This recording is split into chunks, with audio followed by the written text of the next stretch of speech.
नमस्कार, JVS time देख रहे हैं आप और मैं हूं जगवीर आजाद। 1970-80 में उड़ीसा स्टेट को भूखमरी और गरीबी के लिए जाना जाता था।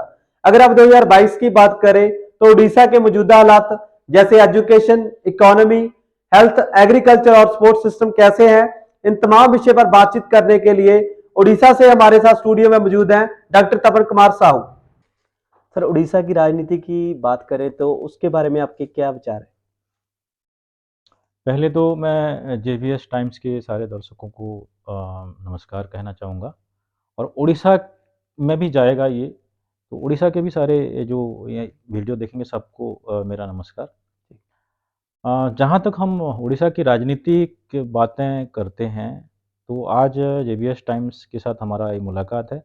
उड़ीसा की राजनीतिक, आर्थिक, सामाजिक सारे पक्ष के बारे में हम लोग खुलकर बात करेंगे। जो भी सवाल आपके मन में है, आप खुल के पूछना, क्योंकि ये कोई राजनीतिक चर्चा नहीं है। जो मैं जितना जानता हूँ, मैं नो डाउट पंजाब में अभी बैठे हैं हम लोग, बरनाला में बैठे हैं। मैं उड़ीसा वासियों को भी बताना चाहता हूँ कि मैं अभी पंजाब में बैठा हूँ, मैं उड़ीसा में ये शूटिंग नहीं हो रहा है। और अ, मैं कोई राजनीतिक दल से ताल्लुकात भी नहीं रखता। मेरा जो है खुला जो अपना उड़ीसा के अपना अपना राज्य के बारे में जो भी विचार है, जी। उसके बारे में मैं आपको बताऊँगा जितना मेरा नॉलेज है। जी। पहली बात तो उड़ीसा जो है पॉपुलेशन वाइज 4.5 करोड़ जो है इसमें लोग रहते हैं, जी। है ना? और जो है 11th largest state in terms of population, population की जनसंख्या के हिसाब से 11th लार्जेस्ट स्टेट है। जी। और जो है area wise 8th largest state है। पहले इसको जैसे कि भी एक कुछ टाइम उत्कल के नाम से जाना जाता था। जन अशोका जो है, राजा अशोका के टाइम में ये कलिंगा के नाम पे जाना जाता था। जी। देन ये जो है उड़ीसा ईस्टर्न पार्ट में सिचुएटेड है। बे ऑफ बंगाल, बंगाल की खाड़ी के साइड में है। और उड़ीसा जो है फेमस फॉर टेम्पल्स, जो है आप पुरी जगन्नाथ धाम जैसे जानते हैं, तो वहाँ पे जो है एक धार्मिक जो है स्थल है हिंदू धर्म का। जी। दूसरी बात, और एक चीज़ के लिए भी फेमस है उड़ीसा, जैसे कि भी तूफानों के लिए। तो हर साल एक समुंदर दो पास जो, हो गए हाँ, ना। समुंदर के किनारे बंगाल की खाड़ी के में होने की वजह से जो है जी। ये जो है तूफानों का सामना करना पड़ता है। इसको हर साल एक दो तूफानों का सामना करना पड़ता है। जी। राजनीतिक तूफान नहीं है। जी। मेरे को अगर बोलोगे तो पिछले 22 साल से एक ही पार्टी वहाँ पे सरकार है, जी। बीजू जनता दल का। वहाँ कंटिन्यूअसली सरकार चल रही है। हम्म। नवीन पटनायक जिसके मुख्यमंत्री हैं। और इनके बारे में मैं थोड़ा सा और बताना चाहूँगा राजनीतिक, क्योंकि सवाल आपने बोला कि राजनीतिक स्थिति और उड़ीसा के बारे में जब आपने बात की, जी। तो जो है अप्रैल 1997 में जी। जब अ, नवीन पटनायक के जो फादर थे, जो पहले चीफ मिनिस्टर थे बिजू पटनायक जी, जी। उनका डेथ हो गया था 1997 में अप्रैल में। जी। और जो है बिजू जनता दल जो है दिसंबर 1997 में जो है उनका जो है फॉर्म हो गया था, जी। 1997 में, दिसंबर 1997 में। जी। और उस टाइम एक्चुअली नवीन पटनायक जी थे अमेरिका में, और उनको राजनीति में लाने वाला जो था वो एक पंजाबी था। क्या? आपको मैं बता दूं तो जी। इंद्र कुमार गुजराल जी, जिनके बारे में आप जानते थे, पहले प्रधानमंत्री थे। जी। और बिजू पटनायक का जैसे कि भी जो मामा जी, मामा का घर जो है वो पंजाब है। इसलिए उड़ीसा और पंजाब का काफ़ी एक बॉन्डिंग है, रिलेशंस है। जी। तो जो है पहले 1997 में जो है आपका, जब दिसंबर 1997 में बीजू जनता दल जब फॉर्मेशन हुआ था, तो तत्कालीन जो बीजेपी के जो नेता थे प्रमोद महाजन जी, इन्होंने बीजेपी के साथ कोएलिशन किया था। जी। 1997 में बीजू जनता दल, बीजेडी और बीजेपी का कोएलिशन सरकार हुआ था, गठजोड़ का सरकार हुआ था। जी। गठजोड़ का सरकार होने के बाद जो है 2000 में, ईयर 2000 में बीजेपी और बीजेडी का इकट्ठा चुनाव लड़के उन्होंने सरकार बनाई थी। और उस टाइम जो है नवीन पटनायक जी चीफ मिनिस्टर के हिसाब से वहाँ पे उड़ीसा का चीफ मिनिस्टर बने थे। जी। इसमें और थोड़ा सा बैकग्राउंड मैं आपको जरूर देना चाहूँगा, राजनीतिक बैकग्राउंड। इसमें दो इंसिडेंट मुझे लगता है कि जिसकी वजह से इनका जो कोalition है वो टूटा था। 1999 जनवरी 1919 में, मुझे आज भी याद है जब मैं कुरुक्षेत्र यूनिवर्सिटी में पढ़ रहा था, तब जो है उड़ीसा एक बार बदनाम हुआ था, और 2008 में उड़ीसा एक बार बदनाम हुआ था। 1919 वाला बदनामी जो था, ग्राहम स्टेन्स बोल के एक ऑस्ट्रेलियन मिशनरीज थे, जो कि वहाँ पे ट्राइबल एरिया में जो है वो काम कर रहे थे। सुंदरगढ़ बोल के एक डिस्ट्रिक्ट है, और उन्होंने जो लेपर्सी पेशेंट के वगैरह के वो काफ़ी सारे काम कर रहे थे। और उस टाइम बजरंग दल और आरएसएस के जो एक नेता थे, दारा सिंह बोल के, उनको, उनके दो बच्चे थे, लड़के थे, उनको जिंदा जला दिया गया था उनके एक जीप में। उस टाइम एक इंटरनेशनल लेवल पे बदनामी हुई थी, ना सिर्फ उड़ीसा की बल्कि भारत की बदनामी हुई थी। 2 लड़कों को जिंदा जला देना एक बहुत बड़ी बात थी। और 2008 में क्या हुआ था, कंधमाल रियट्स बोल के एक घटना हुई थी, जहाँ पे कि लक्ष्मणानंद सरस्वती जी बोल के एक प्रीस्ट थे, क्रिश्चियन थे, जिनका नहीं, अपने हिंदू के थे, लक्ष्मणानंद सरस्वती बोल के हिंदुइज्म के बीजेपी आरएसएस के थे। उनको उनका मार दिया गया था। उसके बाद वहाँ पे दंगा भड़का था, और वहाँ काफ़ी सारे क्रिश्चियंस घरों को, चर्चेस को जला दिया गया था, काफ़ी लोगों को मार दिया गया था, जिसके बाद उड़ीसा की राजनीति में एक टर्निंग पॉइंट था, और बीजेडी और बीजेपी की सरकार की जो है गठजोड़ वो टूट गई थी। उसके बाद जो है बीजू जनता दल ने अकेले जो है वहाँ पे इलेक्शन लड़ा, और आप जैसे देख सकते हैं कि 2022 तक, अभी भी जैसे कि लास्ट 22-23 साल से जो है सरकार इनकी है। मुख्यमंत्री भी जो है सबसे लंबा, थर्ड सबसे लंगेस्ट चीफ मिनिस्टर जो है नवीन पटनायक जी हैं। नवीन पटनायक की राजनीति के बारे में बस इतना कहूँगा कि he is the perfect gentleman. उनको किसी ने पूछा कि भी राजनीति आपके लिए क्या है, उन्होंने जवाब दिया था, if you keep people at the forefront, it is not a political journey, it is a spiritual experience. अगर आप लोगों को आगे रखते हैं तो ये जो है एक राजनीति का सफर नहीं होता, बल्कि एक आध्यात्मिक सफर होता है। और वही एक ऐसा इंसान है नवीन पटनायक की। मुझे लगता है कि भी भारतीय राजनीति में आप गूगल भी करेंगे तो किसी के बारे में वो इंसान जो है एक गलत स्टेटमेंट, एक डिरोगेटरी रिमार्क्स, चाहे जितना भी पॉलिटिकल ओपोनेंट है, किसी के बारे में वो नहीं देते। पिन पॉइंटेड उनका आंसर होता है। तो मुझे हिसाब से आजकल के राजनीति में बहुत कम लोग होते हैं ऐसे जो पॉलिटिकल जो स्पेस में रहते हैं, जिन्होंने कि भी गलत बयानबाजी नहीं करते हैं, तो उसमें से एक वो है। उड़ीसा की राजनीति की बात कर रहे हैं सर, तो जो विरोधी पार्टी हैं वो हमेशा क्या है कि वो तंज कसती रहती हैं कि इन्होंने ये नहीं किया, वो नहीं किया। तो उसमें पक्का घर जो योजना है, बीजू पक्का घर, वो क्या कंट्रोवर्शियल विषय रहा है? बिल्कुल, बिल्कुल, आपने सही सवाल किया। ये एक बड़ा एक कंट्रोवर्सी चलता रहता है कि भी बीजेपी और बीजेडी और जो, या बीजेडी के जो अपोजिशन पार्टियां हैं, हर टाइम ये सवाल करती हैं कि भी सरकार जो है प्रधानमंत्री आवास योजना को, जो सेंट्रल गवर्नमेंट से जो फंडिंग होता है, उसको बीजू पक्का घर योजना बोल के अपना एक चला लेते हैं ये लोगों ने वहाँ पे स्टेट्स में। और ये हर टाइम सवाल खड़ा किया जाता है, और मैक्सिमम टाइम जो है लोगों को पता भी नहीं होता कि भी ये मुद्दा क्या है एक्चुअली। जैसे कि आपको पता है कि हर एक स्टेट्स में प्रधानमंत्री आवास योजना के तहत, है ना, वहाँ घरों का, जैसे गरीब लोगों को घर जो है वितरण किया जाता है, दिया जाता है जी। और उड़ीसा भी एक स्टेट है, उड़ीसा को भी मिलता है।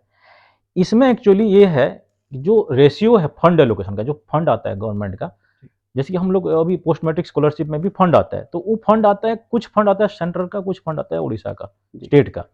तो 60% जो है फंड जो है सेंट्रल गवर्नमेंट से आता है, और 40% जो है वो स्टेट गवर्नमेंट देता है। तो उसमें वो गरीबों को घर देते हैं। तो अब इसमें ये बोला जाता है यार कि भी ये गवर्नमेंट जो है बीजू पक्का घर नाम दे देता है इस चीज को, ये क्या चक्कर है? तो ये है कि इसमें मुद्दा ये है कि जो बीजू पक्का घर, इसलिए इन्होंने ये स्कीम को इन्होंने कन्वर्ट किया है कि जो 60% तो वहां से सेंटर से आ जाता है, उसमें गवर्नमेंट ने क्या किया, उड़ीसा गवर्नमेंट ने, कि जो बेनिफिशियरी है, जो लोग हैं, इनके पास एक घर एलोकेशन होता है या अलॉटमेंट होता है, वो जो लोग जल्दी बना लेते हैं घर को, मतलब मान के चलो कि भी 4 महीने के अंदर जो अगर कोई घर कंस्ट्रक्शन कर लेता है, तो उसको एडिशनल जो है 20,000 रुपीज देते हैं, उड़ीसा गवर्नमेंट देता है। और जो 6 महीने में घर बनाता है उसको 10,000 रुपीज एडिशनल गवर्नमेंट देता है, जो जितना उनका जो 1,20,000 जो उनका है, उसमें से एक्स्ट्रा ही पैसे देते हैं। तो अगर वो सारे फंड को अगर मर्ज कर देंगे, तो जो 60 और 40% जो इनका जो एलोकेशन होता है सेंटर और स्टेट के जो शेयर है, वो चेंज हो जाएगा जी 56% सेंटर का और 44% उड़ीसा गवर्नमेंट का। तो जब 44% एक स्टेट गवर्नमेंट देगा, तो क्यों ना वो अपना जैसे कि भी नाम भी यूज करे। बिल्कुल। तो इसीलिए उन्होंने क्या करते हैं कि प्रधानमंत्री आवास योजना के तहत जो घर बनता है, वहाँ पे बीजू पक्का घर का भी लोगो लगाया जाता है, साइड बाय साइड प्रधानमंत्री आवास योजना के तहत। और ये एक नया नहीं है, ये वेस्ट बंगाल में भी जो है, वेस्ट बंगाल गवर्नमेंट का भी जो है ये लोग यूज़ करते हैं, बंगला आवास योजना यूज़ करते हैं। देन आपका जो है जो सिक्किम है, देन तमिलनाडु है, अलग-अलग स्टेट्स हैं, वहाँ पे उनका चीफ मिनिस्टर का वो लोग यूज़ करते हैं अपना जो जो रेज़िडेंस जो गरीब आदमी को दिया जाता है। तो जब एक स्टेट गवर्नमेंट मतलब मान के चलो कि भी अराउंड जो है 44% अपना फंड्स देता है, तो उसको भी तो एक थोड़ा-सा अधिकार आपके होना चाहिए कहने का ना। मतलब कंट्रीब्यूशन जो है वो स्टेट गवर्नमेंट का भी है। स्टेट गवर्नमेंट का भी, सिंगल सेंट्रल गवर्नमेंट का नहीं है। जी, और जैसे कि भी 60-40 को जब हम दूसरा जैसे कि भी 20,000 10,000 जो गवर्नमेंट जब स्टेट गवर्नमेंट दे देता है, तो उसमें 44% उनका शेयर आ जाता है। बिल्कुल। तो एक 56% एक शेयर वाला के साथ-साथ 44% शेयर वाला, उसका भी तो कुछ अधिकार होना चाहिए ना। तो बिल्कुल, स्टेट बिल्कुल। गवर्नमेंट अपना बीजू पक्का घर योजना के तहत अपना लोगो उसमें साथ में भी लगाता है। तो इसमें कंट्रोवर्सी मेरे ख्याल से करने की ज़रूरत नहीं है, और लोगों को हुँ। समझने की ज़रूरत है कि सिर्फ़ जो है ये प्रधानमंत्री आवास योजना में सिर्फ़ सेंट्रल गवर्नमेंट का ही पैसे नहीं आता, उसमें साथ स्टेट में गवर्नमेंट का भी स्टेट पैसे गवर्नमेंट आते का भी। हैं, है ना? जी।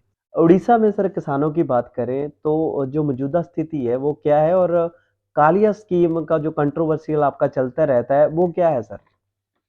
देखो ऐसा है कि भी जो किसानों की जो अगर अवस्था हम लोग बात करें, तो पंजाब का किसान नो डाउट सशक्त है। इंडिया में मतलब टोटली जो है बेस्ट लेवल पे पंजाब का किसान है। जी। वहाँ पे प्रॉब्लम है, और ये कालिया स्कीम का भी एक बड़ा कंट्रोवर्सी वहाँ पे चल रहा है। हुँ। एक तो है प्रधानमंत्री कृषक सम्मान निधि, पीएमकेएम कुछ ऐसे, प्रधानमंत्री कृषक सम्मान निधि जी, एक है, और एक कालिया स्कीम है स्टेट गवर्नमेंट का। जी, अब जो विरोधी पार्टियां हैं ये भी सवाल उठाते हैं कि भी स्टेट गवर्नमेंट ने प्रधानमंत्री किसान सम्मान निधि को क्यों अडॉप्ट नहीं किया, एक्सेप्ट किया, और ये कालिया स्कीम को क्यों एक्सेप्ट किया। जी, इसमें कंट्रोवर्सी ये है कि जो प्रधानमंत्री किसान सम्मान निधि है, जी, इसके तहत किसानों को जो है 6,000 रुपया मिलेगा जी, साल का। 6,000 रुपया मतलब ये भी 3 इंस्टॉलमेंट में मिलेगा, 2-2 हज़ार रुपया करके 3 बार उनको 6,000 रुपया मिलेगा। जी, जबकि जो स्टेट गवर्नमेंट का जो प्रोविज़न है, कालिया स्कीम जो है, जी, इसमें 10,000 रुपया मिलेगा और 2 इंस्टॉलमेंट में मिलेगा। 5,000 रुपया जैसे कि भी आपका खरीफ फसल के लिए, और जी। काम 5,000 रुपया जो है आपका रबी फसल के लिए। दोनों सीज़न में 5-5 हज़ार रुपया हिसाब से 10,000 मिलता है। तो एक तो ये फाइनेंशियल जो है हेल्प जो है एक तरह से, हो रहा है। एक तरफ 6,000 मिल रहा है, एक तरफ 10,000 मिल रहा है। हुँ। दूसरी बात जो है 12,500 रुपया जो है, जो शेयर क्रॉपर्स जो बोलते हैं, उधर हिस्सेदारी में जो खेती करते हैं उनको जो आपका कालिया स्कीम के तहत 12,500 रुपये का प्रोविज़न है। जी, इसके साथ-साथ जो लैंड लेबरर्स हैं, जी, जो लेबर क्लासेस के जो लोग हैं, जी, उनके लिए 10,000 रुपये का प्रोविज़न्स हैं। जी, इसके साथ-साथ जो है एटलीस्ट जो है 50,000 रुपये का इंटरेस्ट फ्री लोन जो है किसानों को मिलेगा, जी, है ना? जो उनको जो विदाउट इंटरेस्ट जो उनको जी, मिलता है। और इसके साथ-साथ और एक भी एक एडिशनल उनको जो बेनिफिट है किसानों के लिए, कि 2 लाख रुपए का जो है लाइफ इंश्योरेंस स्कीम भी कालिया उसमें योजना में जो जो स्टेट गवर्नमेंट का जो फार्मर्स वेलफेयर स्कीम्स है कालिया योजना, जी। उसमें 2 लाख रुपए का भी जो है इनको लाइफ इंश्योरेंस भी होता है कि अगर किसी का डेथ होता है तो किसानों को जो है 2 लाख रुपए तक का उनको प्रोविज़न्स है। तो एक कालिया स्कीम के हाँ, तहत। कालिया स्कीम के तहत, जी। जो कि दूसरा स्टेट्स जो है मैक्सिमम स्टेट्स मतलब मतलब इंडिया में वो कालिया स्कीम को बेटर मानते हैं। हुँ। इवन दूसरे स्टेट्स भी अडॉप्ट कर रहे हैं ये वाले कालिया स्कीम्स, दूसरा-दूसरा नाम चेंज करके, जो कि मैं इवन मेरे ख्याल से मुझे नहीं लगता कि पंजाब में भी इस तरह का कोई ये फार्मर्स वेलफेयर स्कीम्स है पंजाब गवर्नमेंट का, जी, जिनको पंजाब गवर्नमेंट को भी उसको स्टडी करना चाहिए। मेरे हिसाब से तो काफ़ी बेटर है। और जो मतलब पार्टिकुलरली जो पुअर फार्मर्स हैं उनके लिए एक तरह से एक सपोर्ट होता है, ये फाइनेंशियल सपोर्ट होता है, ये चीज़ स्कीम जो है। और तो प्रधानमंत्री किसान सम्मान निधि से तो फार बेटर है मेरे हिसाब से कालिया स्कीम जो है। नारी शक्ति की बात करें तो सर कहते हैं कि हर कामयाब बंदे के पीछे एक औरत का हाथ होता है और उड़ीसा सरकार नारी शक्ति के लिए क्या कर रही है? जो भी अब तक उन्होंने किया क्या उसमें सफल रही है? हाँ, मतलब देखो पार्टिकुलरली मुझे लगता है कि भी जैसे उड़ीसा जैसे स्टेट्स में जहाँ पे इतना ज़्यादा पॉवर्टी है, जैसे कि मैंने देखा है कि नॉर्दर्न में से पंजाब हो गया, हरियाणा हो गया, यहाँ पे जो जो लेडीज़ हैं इक्वली कंट्रीब्यूट करते हैं फैमिली जी, में, है ना? तो नारी शक्ति का अगर जैसे 50% पॉपुलेशन जो है वो लेडीज़ होते हैं। जी, अगर 50% पॉपुलेशन को हम लोग एंगेज नहीं करते हैं तो जो है जैसे ना आमदनी अठन्नी खर्चा रुपया टाइप का हो जाता है, जबकि आमदनी रुपया होना चाहिए, खर्चा अठन्नी होना चाहिए। तो जब एक तरह इक्वली कंट्रीब्यूट हो जाता है, जेंट्स जितना कंट्रीब्यूट कर रहा है, लेडीज भी अगर उतना कंट्रीब्यूट कर रहा है, तो इकोनॉमी आपका फ्लोरिश होने लगता है, नॉट ओनली परिवार का बल्कि स्टेट्स का भी इकोनॉमी प्रोग्रेस करता है। तो इसमें जो है पर्टिकुलरली मैं इस फील्ड में जो है सुजाता पांडियान बोल के एक सीनियर आईएएस ऑफिसर्स हैं जी। तो इन्होंने क्या किया है जी, मतलब मिशन शक्ति बोल के एक डिपार्टमेंट क्रिएट किया गया है उड़ीसा गवर्नमेंट में नारी शक्ति के उत्थान के लिए जी। तो मिशन शक्ति के अंदर जो है एक सेल्फ हेल्प ग्रुप है ये, जिसके तहत करीब करीब 70 लाख जो लेडीज एनरोल्ड हैं in more than 6 lakh self help group, 6 lakh self help group बनाया गया है गांव में, पिंडों में जो है सेल्फ हेल्प जो अपना मिशन शक्ति के तहत, जिसमें जो है 70 लाख, सोच लो कि भी बहुत बड़ा एक मतलब होता है, इतना लोग उसमें वो एनरोल्ड हैं, जिनका कि हेड है सुजाता पांडियान जी। और जो है मतलब एक बहुत एक हाई लेवल पे काम कर रहे हैं, और इनको इकोनॉमिक इंडिपेंडेंस के लिए लोग जो है, इनको गवर्नमेंट जो है बहुत जो है फाइनेंशियल एलोकेशंस करता है, इंटरेस्ट फ्री लोन देता है, जैसे कि भी 5 लाख 10 लाख रुपया, ताकि ये जो है ग्रास रूट लेवल पे छोटा छोटा बिजनेस, जैसे कि छोटे छोटे स्मॉल स्केल इंडस्ट्रीज वगैरह को डेवलप कर पाएँ। इसके साथ साथ जो है जो साउदर्न उड़ीसा है, साउदर्न पार्ट ऑफ उड़ीसा जो है, वहाँ पे जो SC ST पॉपुलेशन है ज़्यादा है, तो उनको डेवलप करने के लिए जैसे कस्तूरबा गांधी बालिका विद्यालय वगैरह और बहुत सारे स्कीम जो है ना वहाँ पे वो पर्टिकुलरली वुमेन्स को इन backward areas, particularly of schedule caste and schedule tribes, जिनको आगे लाने के लिए वो काम कर रही है। तो इसके साथ साथ जो है वुमेन एम्पावरमेंट, नारी शक्ति की हम बात करते हैं, तो पॉलिटिकल फील्ड में भी 33% रिजर्वेशंस की बात करने वाला पहला स्टेट उड़ीसा है जी। पंचायत इलेक्शन में ले लो या जिला परिषद इलेक्शन में ले लो या आगे भी जैसे असेंबली इलेक्शंस में, मैक्सिमम टाइम उड़ीसा गवर्नमेंट जो है लेडीज नारी शक्ति के उत्थान के लिए, क्योंकि राजनीतिक उत्थान होगा, इकोनॉमिक उत्थान होगा, तो भी जो है तब जाके जो है नारी शक्ति का उत्थान हो पाएगा। इवन अभी भी रिसेंटली इलेक्शंस जो कंडक्ट हुए हैं, एक अभी जो है पदमपुर बाई इलेक्शंस बोल के वहाँ पे हुआ है, तो एक लेडीज कैंडिडेट थी बीजू जनता दल की, तो उनके बारे में गलत टिक्का टिप्पणी किया गया जो इलेक्शंस में, तो उन्होंने चीफ मिनिस्टर ने स्ट्रेटली पूरा स्टैंड लिया था कि भी बड़ा मुश्किल से तो एक तो लेडीज जो है बाहर आ रहे हैं, है ना, उनको पॉलिटिकल पार्टिसिपेशन करेंगे, उनका सशक्तिकरण करेंगे तो सोसाइटी स्ट्रांग होगा। उनको पर्सनल लाइफ में जाके उनको कमेंट करना या डिरोगेटरी रिमार्क ना किया जाए, उन्होंने पूरा स्पेशली एक लेटर निकाला है जी। सारे पार्टियों को कि भी किसी भी पार्टी का, इवन अपना पार्टी के सारे लीडर्स को उन्होंने स्ट्रांगली स्ट्रेटली बोला हुआ है कि भी आप किसी भी नारी के चरित्र हनन की कोशिश ना करें, पब्लिक लाइफ में है तो इनको पूरा रेस्पेक्ट दें। तो चीफ मिनिस्टर का स्ट्रेटली इसमें ये है, और पार्टिकुलरली जो मिशन शक्ति है बहुत अच्छे लेवल पे काम कर रही है, मतलब एक लार्ज स्केल काम है। मुझे तो नहीं लगता कि भी अभी किसी में स्टेट्स में इतना ज़्यादा मैंने देखा हुआ है कि भी 6 लाख सेल्फ हेल्प ग्रुप, जिसमें कि 70 लाख जो हैं लेडीज एनरोल्ड हैं, और वो पूरा का पूरा कायाकल्प करने में लगे हुए हैं। तो जब वो लोग अर्न करते हैं तो वो फैमिली में भी जाता है ना, तो वो फैमिली फिर इकोनॉमिकली एम्पावर्ड होता है, तो नारी शक्ति के लिए अच्छा काम उड़ीसा सरकार कर रही है। की बात करें तो सर, हॉकी को किसी स्टेट ने नहीं अपनाया, लेकिन उड़ीसा ने अपनाया, और खेलों के लिए उड़ीसा सरकार क्या कर रही है? ये बात तो सही है। भी देखो, एक राष्ट्रीय गेम है, हमारा नेशनल गेम्स है, और उसको किसी स्टेट गवर्नमेंट ने मतलब उसको छोड़ दिया था। देखिए भी मतलब हॉकी प्लेयर्स का मैं कंडीशंस देखता हूँ कि भी बेचारे मतलब बेचारे वाले कंडीशंस में था जी, है ना। आपको पता होगा सहारा इंडिया पहले एक्चुअली हॉकी का स्पॉन्सर था, और हॉकी का जो है वो उन्होंने बीच में ही अपना हाथ खड़ा कर दिया कि भी हम लोग स्पॉन्सरशिप नहीं कर सकते हॉकी इंडिया को, क्योंकि उस टाइम रेपुटेशन इतना अच्छा नहीं था, सिर्फ क्रिकेट क्रिकेट बोला जाता था। और जो है उसी टाइम ने बीजू जनता दल की जैसे नवीन पटनायक जी ने हॉकी इंडिया के साथ जो है मोस्टली 120 करोड़ का एक डील किया था। और आपको बता दूं कि भी ये डील जो है 2023 में खत्म हो रहा था जी, इसको फिर एक्सटेंशन किया गया है जी। नवीन पटनायक ने फिर इसको 10 साल के लिए एक्सटेंशन कर दिया कि हम लोग हॉकी को अडॉप्ट करेंगे, अपना उड़ीसा अडॉप्ट करेगा, जबकि एक पुअर स्टेट है बोलते हैं, फिर भी जो है हॉकी को अडॉप्ट करके ये कहाँ से अर्श मतलब जो है ना फर्श से अर्श तक, नीचे जमीन से आसमान तक पहुंचा दिया। आज हॉकी के बारे में हर कोई बात करता है ना, जो कि मुझे लगता है कि मेरे नॉलेज के हिसाब से मैं वही बोल रहा हूँ कि मेरा जो है नॉर्थ इंडिया में 25 साल हो गया। हम्म, मैं कुरुक्षेत्र यूनिवर्सिटी में जब पढ़ा था 96-97 में आ गया था, तब बीजू जनता दल फॉर्मेशन हुआ था 97 में, है ना? और जो कि मासिवली इन्वेस्टेड इन स्पोर्ट्स, अगर किसी स्टेट्स की हम बात करते हैं, जबकि पंजाब का स्पोर्ट्स टैलेंट या खेल वगैरह का बड़ा मतलब अच्छा यूथ है बोलते हैं, लेकिन इतना इन्वेस्टमेंट नहीं हुआ है पंजाब में। बिल्कुल। उड़ीसा में जो है मासिवली इन्वेस्टमेंट किया हुआ है।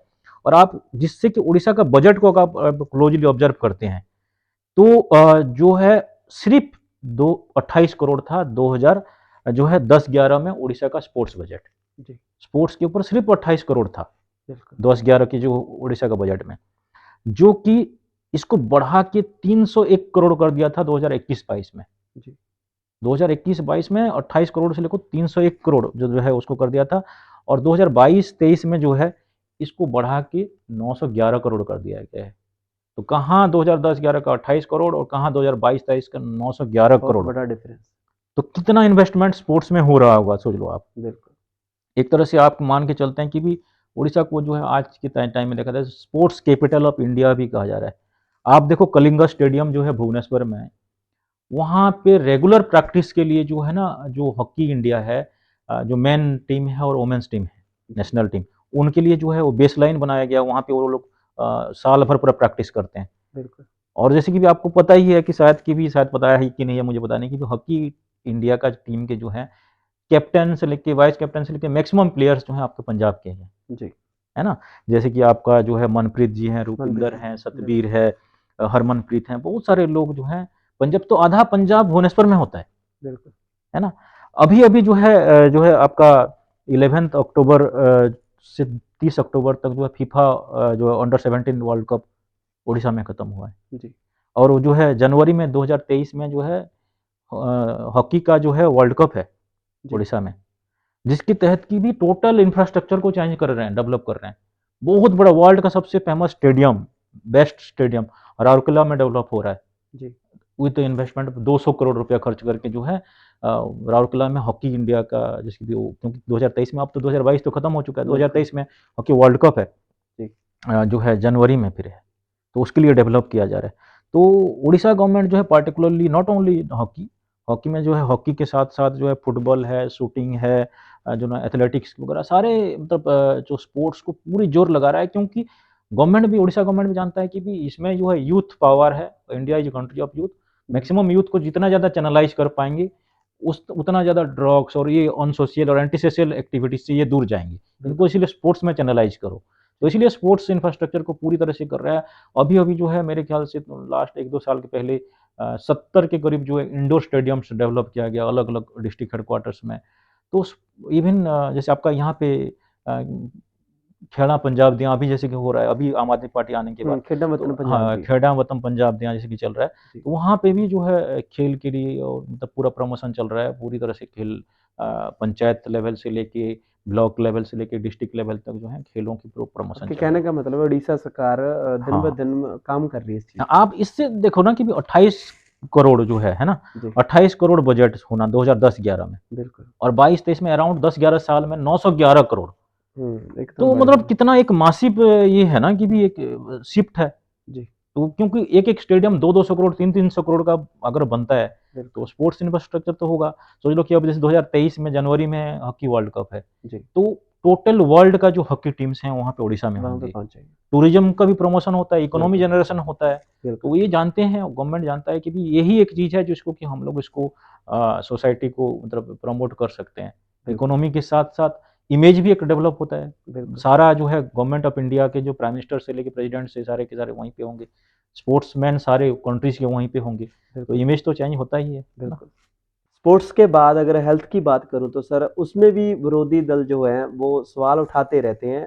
उड़ीसा सरकार हेल्थ के लिए क्या कर रही है? वो भी एक मतलब इसमें ना 2-3 चीज़ें हैं जो मुझे लगता है कि जो विरोधी दल हैं, पार्टिकुलरली बीजेपी वाले, जी, काफ़ी सवाल उठाते रहते हैं कि भी ये जो इनका जो है उड़ीसा गवर्नमेंट का हेल्थ स्कीम जो है, वो सेंट्रल गवर्नमेंट का आयुष्मान भारत जो है इनका योजना को नहीं करता है, बिजू स्वास्थ्य कल्याण योजना, जी, इसको अडॉप्ट करता है। तो ऐसा क्यों, जबकि सेंट्रल गवर्नमेंट का स्कीम तो अच्छा है और सेंट्रल गवर्नमेंट का स्कीम को उसको अपनाना चाहिए, लेकिन उड़ीसा गवर्नमेंट ने नहीं अपनाता है। चलो उनकी एक सवाल तो चलो विपक्षी हैं तो या विरोधी पार्टियां तो सवाल तो उठाएंगे और जेन्युइन है। जी, अगर इसको हम इवैल्यूएट करते हैं कि भी अगर उड़ीसा का हेल्थ बजट की हम बात करते हैं, है ना? तो उड़ीसा का जो हेल्थ बजट है लास्ट 3 साल में ये डबल हो गया है। जी, लास्ट ईयर का जो हेल्थ बजट था उड़ीसा का, वो लगभग 12,000 करोड़ था, जी, है ना? जो कि जबकि पंजाब के हेल्थ बजट से काफ़ी ज़्यादा है। पंजाब का हेल्थ बजट जो है 2021-22 का अगर हम देखते हैं, तो 4,731 करोड़ है। मैं देख रहा था नेट में। तो 4,731 करोड़ 2021-22 सेशन में, जी, फाइनेंशियल ईयर में पंजाब का हेल्थ बजट है, जबकि जो है उड़ीसा गवर्नमेंट का बजट सोच लो कि 12,000 करोड़ है। नो डाउट हुँ, उड़ीसा बड़ा स्टेट है, पंजाब जी, से होना भी चाहिए। अब आते हैं हम लोग बीजू स्वास्थ्य कल्याण योजना और आयुष्मान जो भारत इनका जो योजना जो कि ये लोग करते हैं। तो बीजू कल्याण जो है, बीजू स्वास्थ्य कल्याण योजना जो कि बीएसके बोलते हैं, वो बेटर है बोलते हैं, जो बीजू जनता दल वाले और उड़ीसा सरकार बोलता है, क्योंकि बीजू स्वास्थ्य कल्याण योजना के तहत जो हेल्थ जो उनको एक्सपेंडिचर है, हर एक आदमी को 5 लाख रुपया है, जी, और जो जो लेडीज हैं, वुमेन्स हैं, उनको 10 लाख रुपया है ना?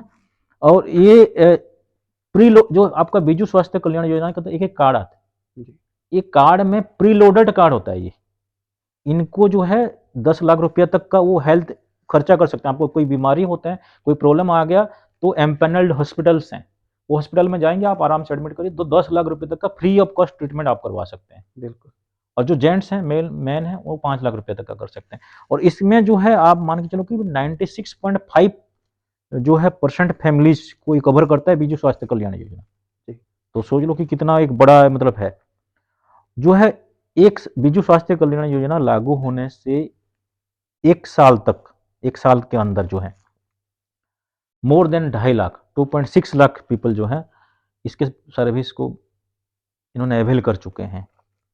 और जो है जिसके तहत गवर्नमेंट जो है, गवर्नमेंट को 1,000 करोड़ तक का क्लेम जी, दे चुके हैं। जैसे कि भी जो 5,000 और 5 लाख और 10 लाख रुपए का जैसे ना जो कार्ड में है, बीजू स्वास्थ्य कल्याण योजना कार्ड में है जी, कि कितना लोगों ने अपना ट्रीटमेंट करवाए होंगे हुँ, हॉस्पिटल्स में, जिसके तहत कि क्योंकि वो फ्री ऑफ कॉस्ट ट्रीटमेंट होता है ना, वो बिल उसका जो एक्सपेंडिचर है गवर्नमेंट वो वहन करता है। हुँ, तो गवर्नमेंट को जो है 1 साल के अंदर 1,000 करोड़ रुपीज़ का जो है वो उनको जो है वो मतलब वो कॉस्ट देना पड़ रहा है। जी। तो सोच लो कि भी कितना लार्ज स्केल पे चल कहने रहा का है ना? मतलब है कि बीजेडी जो है वो अच्छा कर रही है अपनी स्टेट के लिए, लेकिन हाँ, बीजेपी को अच्छा नहीं हाँ, लगता। जिस इसमें जो है ना एक मतलब ये जो बीजू स्वास्थ्य कल्याण योजना के तहत जो है 95 लैक्स जी, पीपल 95 लाख लोग जो हैं इसका बेनिफिट ले रहे हैं ना। जी, जबकि जो है ये जो आयुष्मान भारत है ये 60 लाख फैमिलीज को कवर करता है, जी, जो सेंट्रल गवर्नमेंट का स्कीम है। जी, ये 60 लाख फैमिलीज को कवर करता है, जबकि ये वो जो है वो 90 लैक्स पीपल्स को या 90 लैक्स फैमिलीज, जी। 95 लैक्स पीपल और 90 लैक्स फैमिलीज को ये कवर करता है बीजू स्वास्थ्य कल्याण योजना। जबकि आयुष्मान भारत 60 लाख तो 60 लैक्स को कंट्रोवर्शियल करता का ये है ना? माने ये भी कारण हो सकता हाँ, इसमें जैसे कि भी उसमें 10 लाख है है। जी, जो है टोटली जैसे कि वुमेन्स के लिए, इसमें 5 लाख है सिर्फ। जी, तो पार्टिकुलरली मैं देख रहा हूँ ना, जैसे कि वहाँ पे इवन हमारे वहाँ पे एक आई हॉस्पिटल्स हैं, जैसे भी आई का आँखों का जैसे भी, तो वहाँ आप जैसे भी आप जब रिपोर्टिंग कर देते हैं तो बस जो है गाँव में पहुँचता है। जी, आपसे घर से डोर से आपको पिकअप करता है, जी, लेके जाएगा हॉस्पिटल में छोड़ ट्रीटमेंट के कर देंगे, 1 रुपया भी लेने की ज़रूरत नहीं है, आपको पूरा प्रॉपर्ली रेस्ट करवा के खाना-वाना खिला के वहाँ से आके आपको डोर स्टेप में फ्री ऑफ डिलीवरी कॉस्ट करते हैं। करते हैं। पूरी तरह से फ्री ऑफ कॉस्ट है। जी, इवन पंजाब के भी काफ़ी हॉस्पिटल फोर्टिस वगैरह, इवन संगरूर में भी जो है कुछ हॉस्पिटल्स, लुधियाना में, जालंधर में, ये विजु स्वास्थ्य कल्याण योजना के तहत एम्पैनल्ड है जी, हॉस्पिटल। हर एक स्टेट्स में इन्होंने अपना-अपना जो हॉस्पिटल्स है, क्योंकि अगर उड़ीसा का कोई बंदा बाहर भी रह रहा है, तो भी वो जो है वहाँ पे वो बेनिफिट ले सकता है। तो मेरे हिसाब से विजु स्वास्थ्य कल्याण योजना जो है, ये भी बेटर है। मेरे हिसाब से कोई इसमें कोई कमी नहीं है अभी तक मुझे अगर देखा जाए तो। पॉलिटिक्स की बात करें तो सर जैसे आम आदमी पार्टी को बीजेपी की बी टीम कहा जाता है, उसी तरह उड़ीसा में बीजेडी को बीजेपी की बी टीम कहा जाता है। क्या सही है ये? कहते तो हैं भी, बीजेपी बीजेडी को जो है बीजेपी का बी टीम कहते हैं। जी, एलिगेशंस लगता है। जी, आप देखो इसमें कितना दूर तक सच्चाई है, कितना नहीं है, ये तो मैं तो मतलब क्या कहूँगा, लेकिन ये है कि बीजेपी की ऑलमोस्ट जितना भी जो कंट्रोवर्शियल इश्यूज था जी। और जो मेजर डिसीजंस जैसे लिया गया, हुँ। उसमें बीजेडी वालों ने बढ़ चढ़ कर सपोर्ट किया है उनको जी, पार्लियामेंट में। जी, आप चाहे आप देख लो, जैसे कि जम्मू कश्मीर बिल, जम्मू कश्मीर का जैसे भी आर्टिकल 370 जैसे कि हटाया गया, बिल्कुल। ट्रिपल तलाक हो, यूएपीए हो, आरटीआई बिल्स हो, चाहे डिप्टी स्पीकर का सिलेक्शंस हो, चाहे डिमोनेटाइजेशंस हो, जी, ऑलमोस्ट सारे मुद्दे के ऊपर बीजेडी वालों ने बीजेपी वालों को सपोर्ट किया है। जी, अब एक चीज़ तो ये है कि भी नवीन पटनायक का जो फिलॉसफी है, मैं जितना मैं अंडरस्टैंड करता हूँ, वो बोलते भी हैं, I will not oppose for the sake of opposition. मैं ये नहीं करूँगा कि भी अपोजिशन हूँ मतलब अपोज करूँगा इसको। हुँ, जो चीज़ सही है, मुझे मुझे जो सही लगता है, हो सकता है कि उन्होंने कुछ जगह पे मुझे मुझे लगता है कि भी गलत भी हैं वो लोग। इसमें अगर मुझे बोलोगे एज़ ए इंडिपेंडेंट थिंकर्स कि वो उनको लगता है कि भी सही है, और नो डाउट जैसे कि हम लोग भी कुछ डिसीजंस गलत लेते हैं। मैं ये नहीं कहता कि वो सारे डिसीजंस उन्होंने सही लिया हो। अब उन्होंने जैसे कि भी पार्टिकुलरली अगर मुझे बोलोगे डिमोनेटाइजेशंस का जो हुआ था, जी, बीजेडी वालों ने सपोर्ट किया था उनको। मेरे ख्याल से डिमोनेटाइजेशन उतना सक्सेसफुल नहीं हुआ, नहीं हो जितना होना चाहिए था, है बिल्कुल। ना? अब जो है लेटेस्ट कंट्रोवर्सी इनका क्या हो रहा है कि भी पूरी जगन्नाथ कॉरिडोर, है ना? जो कि मुझे लगता है कि भी टेम्पल के हिस्ट्री में ट्रांसफॉर्मेशंस का सबसे बड़ा जो है प्रोजेक्ट है, पूरी जगन्नाथ टेम्पल कॉरिडोर 3200 करोड़ का प्रोजेक्ट है। जी, और वो जो जगन्नाथ टेम्पल के सराउंडिंग को पूरा एकदम डेवलप कर रहे हैं, कमर्शियलाइज करके पूरी तरह से डेवलप कर रहे हैं। अब इसको इसमें भी ऑब्जेक्शन कर रहे हैं कि भी यार ये लोग ये हिंदू फिलोसफी को उन्होंने फॉलो करने लग गए और इस तरह से कर ले। अगर ऐसा देखा जाए तो काशी विश्वनाथ कॉरिडोर भी बनाया गया है, बिल्कुल, बीजेपी वालों ने बनाया है। आपका गोल्डन टेम्पल कॉरिडोर बनाया गया है। गोल्डन बिल्कुल। टेम्पल के चारों ओर जो था वो पहले देख लो, जैसे कि अकाली और बीजेपी जो सरकार थी, जलियांवाला सारे बाग का उन्होंने जो है वो चेंज किया सारे को। बिल्कुल पहले चेंज कंजेस्टेड था, लाइन वगैरह जाना आना मुश्किल था। अब बिल्कुल, पूरा सारा एरिया को चेंज किया है। तो बिल्कुल। नया देखो धीरे धीरे करके चेंज हो रहा है। अब इन्होंने जो है वो सारे चीज़ों को उस तरह से वो चाहे लिंगराज टेम्पल कॉरिडोर वहाँ पे भी चेंज हो रहा है। जी, वेस्टर्न उड़ीसा में समलेश्वरी मंदिर है वहाँ पे उनका कॉरिडोर डेवलप हो रहा है। तो इसको चाहे आप कहो चाहे जो भी कहो, बट हाँ, नो डाउट अपोजिशन वाले तो इसमें कहते हैं कि बीजेपी की बी टीम है, ये बीजेपी वालों के लिए मुँह नहीं खोलते हैं। हुँ, अगर ऐसा है भी सोच लो कि ऐसा तो नहीं है कि बीजेपी का बी टीम है, ठीक है कि चलो इनका कुछ मजबूरियाँ भी हो सकती हैं कि भी इन्होंने कि भी इनके अगेंस्ट में फ्रंट में डेट सपोर्ट किया हो। फेस टू फेस नहीं आए क्योंकि सेंट्रल गवर्नमेंट में वो है। अगर उनके साथ ऐसा ना पानी में रह के मगरमच्छ के साथ लड़ाई करने वाली बात है, उनके साथ अगर लड़ोगे आप तो जो फंड है जितना जाना चाहिए एक स्टेट्स को, वो फंड उनका रिलीज नहीं होगा, जी, अननेसेसरीली हैरेस करने लग जाएंगे। जैसे कि आप देख सकते हैं वेस्ट बंगाल वालों के साथ प्रॉब्लम आ रहा है, बिल्कुल, पंजाब वालों के साथ जब किसान आंदोलन जा रहा था कि रूरल डेवलपमेंट फंड बोल के एक बिल्कुल। फंड होता है, वो रिलीज नहीं कर रहे थे, वो करते हैं। तो इसलिए लड़ाई झगड़ा क्यों करना है कि इसलिए को एग्जिस्टेंस करके चलो, उन्होंने सेंट्रल में गवर्नमेंट में लोगों ने उनको सरकार बना के चुन के भेजा हुआ है, जी, इनको भी लोगों ने चुना है स्टेट गवर्नमेंट में, ये अपना सरकार चलाएं, वो अलग सरकार चलाएं। बिल्कुल। मुद्दे की जहाँ पे बात होती है, जहाँ पे कुछ होता है, उनको अपोज करना चाहिए, स्ट्रेटली बोलना चाहिए। मेरे ख्याल से तो बोलना चाहिए। कुछ मुद्दों के ऊपर डायरेक्टली ब्लाइंडली किसी भी टीम को सपोर्ट नहीं करना चाहिए। स्टेट गवर्नमेंट अलग है, सेंट्रल गवर्नमेंट अलग है। उनको अगर कोई मुद्दे के ऊपर लगता है कि भी नाराजगी है या इनको ओपिनियन डिफर करता है तो उनको खुलकर बोलना चाहिए। जी, लेकिन मुझे लगता है कि जो जितना मेजर डिसीजन सेंट्रल गवर्नमेंट ने लिया है, स्टेट गवर्नमेंट ने सारे में सपोर्ट किया है। ये बात तो है। कहीं न कहीं तो है। अब बाकी इसको चाहे बी टीम को, सी टीम को मैं कुछ कह नहीं सकता। जी, बट अभी इन्होंने मैंने जैसे कि मेजर इस तरह से ऑपोजिशन उनको अपोज नहीं करता है, जो बीजेडी है बीजेपी को। जी, और इवन नरेंद्र मोदी भी ओपनली प्लेटफॉर्म में बोलते हैं कि भी नवीन बाबू ठीक हैं, बहुत अच्छे काम करते हैं। सेंटर में भी उनको बुलाया जाता है, हर जगह पे हर टाइम उनको बुलाया जाता है। बट ये चीज़ें अब गॉड नोज क्या है इसमें। जी। ठीक। उड़ीसा की बात करें, तो वो समुद्र के किनारे है सर। तो उड़ीसा सरकार जब समुद्र की लहरें बढ़ती हैं, काफ़ी नुकसान होता है, उसके लिए क्या कर देखो उड़ीसा का तो मुझे लगता है गरीबी का सबसे एक प्रमुख जो रीज़न है, यही लगता है कि भी उड़ीसा में नेचुरल डिज़ास्टर जैसे कि भी तूफ़ान और साइक्लोन्स जो है हर टाइम जो है जी, बे ऑफ बंगाल में होने की वजह से वहाँ पे वो फेस करना पड़ता है उसको। हर साल जो है 2-3 तूफ़ान आपको वहाँ पे फेस झेलना करने पड़ता है। पड़ते हैं।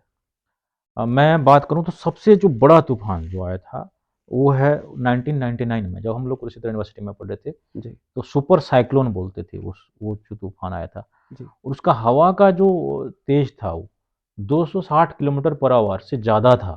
जी, तो भयंकर तबाही मचाया गया था उड़ीसा में। जी। ऑफिशियल डाटा के हिसाब से 10,000 से ज़्यादा लोगों ने उस टाइम वो उनका डेथ हुआ था। पूरा उड़ीसा जो है कट ऑफ हो गया था, मतलब रेस्ट ऑफ द इंडिया से, वर्ल्ड से कट ऑफ हो गया था मान लो। सारा तहस-नहस, बिजली, इलेक्ट्रिसिटी, आपका जो टेलीफ़ोन कनेक्शन सारा कुछ सब खत्म। खत्म हो गया। जो बड़े-बड़े लहर समुद्र से आके सारा गाँव जो है तबाह कर गए थे। जी। वो एक टाइम है और 2022 का टाइम है। जी। उड़ीसा सरकार ने जब देखा कि भई इससे जो है फेस करने के लिए आपको जो है इंफ्रास्ट्रक्चर खड़ा करना पड़ेगा, है ना? तो 2018 में उड़ीसा पहला स्टेट बना जी। जो कि early warning system for natural disasters, जो तूफानी ऐसी प्राकृतिक आपदाओं के लिए अर्ली वार्निंग, जैसे कि पहले से वार्निंग सिस्टम्स मतलब वहाँ पे डेवलप करने वाला पहला स्टेट 2018 में जो है उड़ीसा बन गया था, है ना?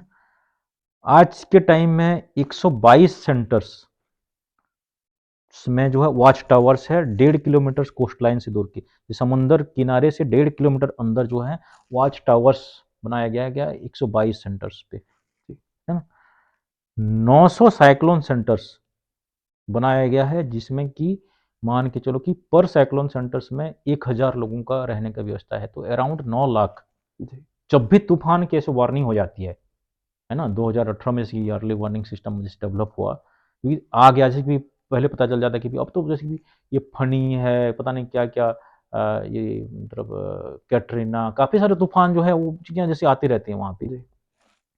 जब भी तूफान आता है, तो वार्निंग जब हो जाता है तो 13 लाख 14 लाख जो लोग हैं, जो कोस्टल बेल्ट में गाँव में रहते हैं, उनको पूरा शिफ्ट करके साइक्लोन सेंटर्स में ले आया जाता है। जी। जिसकी वजह से जो कैजुअलिटी है या जो डेथ वगैरह जो पहले जैसे भी हज़ारों लोग मर जाते थे, बेघर हो जाते थे, पशुएँ जो खत्म हो जा मर जाती थी, वो जो है वो अब नहीं होता है। जी।